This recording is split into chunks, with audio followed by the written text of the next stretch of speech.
Hey everyone, welcome back to our channel. We're the Movie Couple. I'm Dustin. I'm Wendy. And this is going to be our movie review for the live-action Pinocchio coming out on Disney+.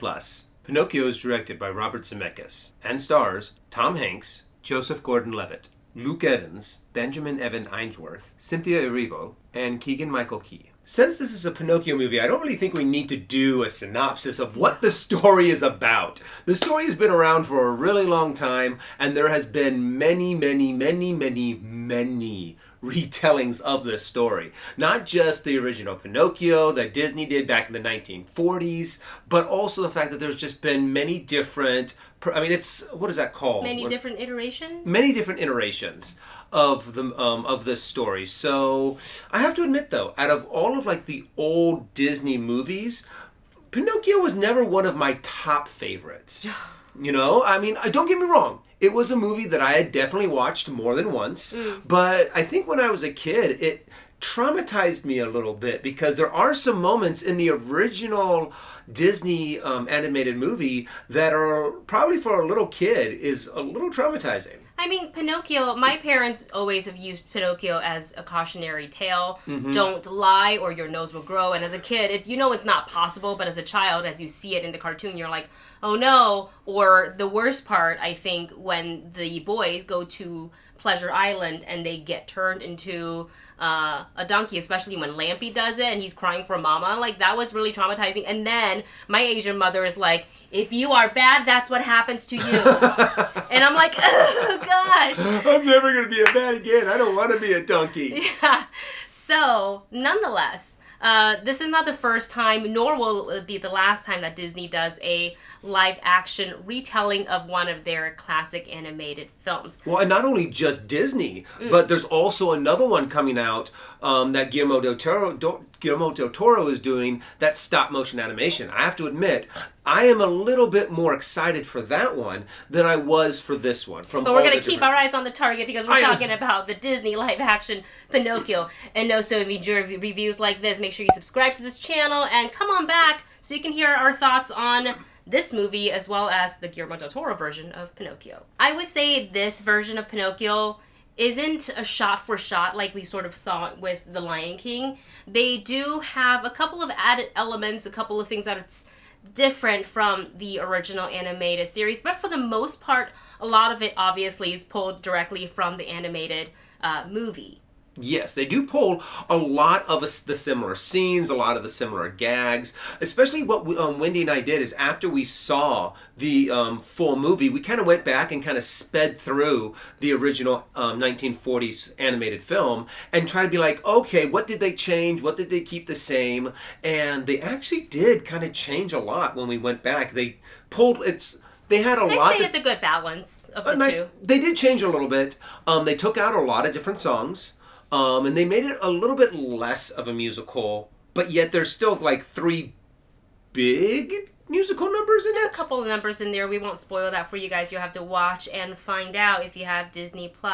So I will say, I do feel that the animated classic, and maybe it's something because I grew up with it, so if there's a sense of familiarity with that film, but I felt that the animated version of it flowed much better than the live action version. I felt like the live action was trying to capture that magic, that charm, and it felt kind of choppy in a way. Like one scene didn't flow into the next, and kind of we're point A and all of a sudden we're at point F, and I'm like, how did we? I mean, I'm gonna suspend my disbelief. Is that the Yeah, suspension of disbelief. Because we're talking about a wooden puppet that comes to life, but it still needed to flow for as far as movie structure goes. So that felt a little weird to me. What I really did like was the casting of Tom Hanks in the role of Geppetto. And if you've watched any of Robert Zemeckis' films, you'll know that he works with Tom Hanks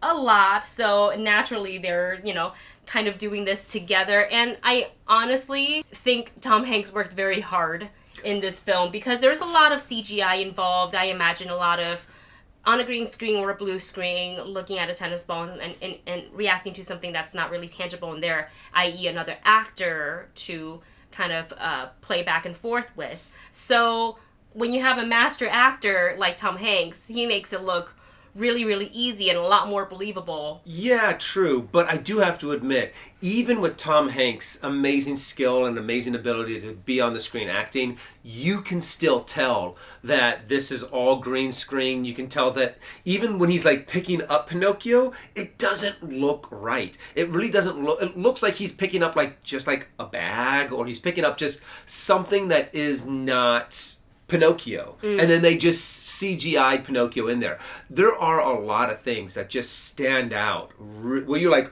oh. For me, it was Figaro and Cleo. For the CGI on it was very, I don't want to call it rough. I think that's really the wrong use of word, but you could see that it was like placed in there. And we were talking about maybe it was our TV, because I watched it once on my laptop and then I watched it once on our TV. Our initial viewing was actually on the TV, which is an HD 4K. And on the laptop, it was less obvious, actually. So I guess it kind of depends. But we have a big, beautiful TV that we enjoy viewing TV shows and movies on. So naturally, we wanted to view it in that way, but I think it kind of hurt the viewing experience for us, honestly. It was a little rough. So, I mean, yeah, there's just some glaring things that they really do stand out. However, you do kind of sit down and be like, you know what? You're here for this journey. You know this is going to be heavily CGI'd. You know, it's almost one step away from having like Roger Rabbit on the screen, to where you see a cartoon. Also a Robert Zemeckis film. Also a Robert Zemeckis film. And also that is one thing that was kind of funny in this film, is that oh my gosh, when you are in Geppetto's workshop, there are a lot of clocks up on the wall. And there are a lot of nods to either Disney film, Robert Zemeckis films. And I think the biggest laughs that we got were actually some of these clocks on the wall. Yes, there were a couple. I don't want to ruin it for you. You'll have to watch it. But it depicts a situation for two very iconic princesses, and just you don't have to look for it, they show it to you, but it's really, really, I got a huge kick out of it. And speaking of that, they hide some Easter eggs in there. The writing I thought was interesting, because Pinocchio is set in a specific period, but there are some jokes from certain characters that's quite modern. I just didn't like the way, for me it didn't fit. I get the joke and it's funny, but it's weird to, like, all of a sudden we're modern and now we're back to period. I felt that was the writing I didn't 100% love, and I feel like a lot of the times the writing is kind of what made it feel a little bit choppy. Yeah, and honestly, they changed a lot of the things that happened in the cartoon. And I think something that the cartoon did really well was they really pushed that cautionary tale of what might happen when you don't listen to your conscience, when you don't try to do the right thing. They really watered that message down in this Pinocchio, to where it wasn't quite to where in the cartoon, Pinocchio deliberately goes, okay, I'm going to tell him I'm going to go to school. Hey, you want to be an actor? Yeah, let's go! And he had to reap the consequences of that decision, of deliberately not listening to Jiminy. And there's multiple times that happens, and every single time Pinocchio does not listen, he has something bad happen to him. They really did not nail that home with this version. I think they tried to change it a little too much to make Pinocchio seem like, oh, I want to do good, but situations being that they are, it got the better of him. I think they went a little too much in that direction and didn't make it a cautionary tale, because that's what Pinocchio really is about. Yeah, and so with that said, that is essentially our overall thoughts on Pinocchio. There were some scenes that were executed really well. The Pleasure Island scene, I thought, hits just as hard as the original as far as the donkey transformation. It's still pretty scary. What do they call them? Not like because they're in the animated too, so I don't think this is a spoiler. But like the shadow monsters, or they call them smoke monsters. Yeah. They made it look way more intimidating because technology. So that looked really cool, and I liked how expansive. Like, we really got to take a look at all that is Pleasure Island, where in the movie animated one we were there, but it didn't really show all the little I guess, shops and activations that these kids were able to do there before they got turned into donkey. Monstro for this one really looked monstrous. Very, very scary. And I thought the CG, the animation for Jiminy Cricket in the live action, I like that a lot. That one looked pretty good. Yeah, that looked pretty good as well. So you guys, those are our thoughts, and we're about to give our rating. If you want to check out the movie couple rating, it is, as always, listed in the video description below this video. And with that, Dustin, what would you rate the live-action Pinocchio?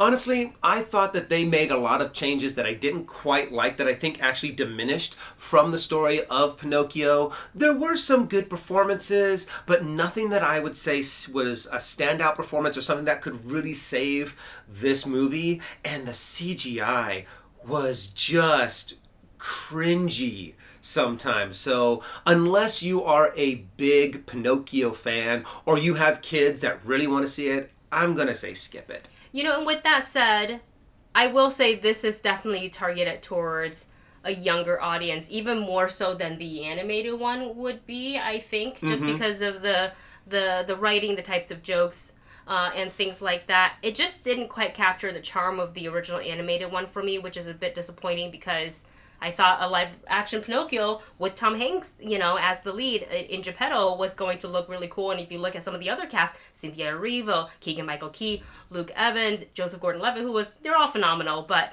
I just don't think the film was able to showcase all the good that the cast was able to bring. And with that, my rating for this movie is stream it.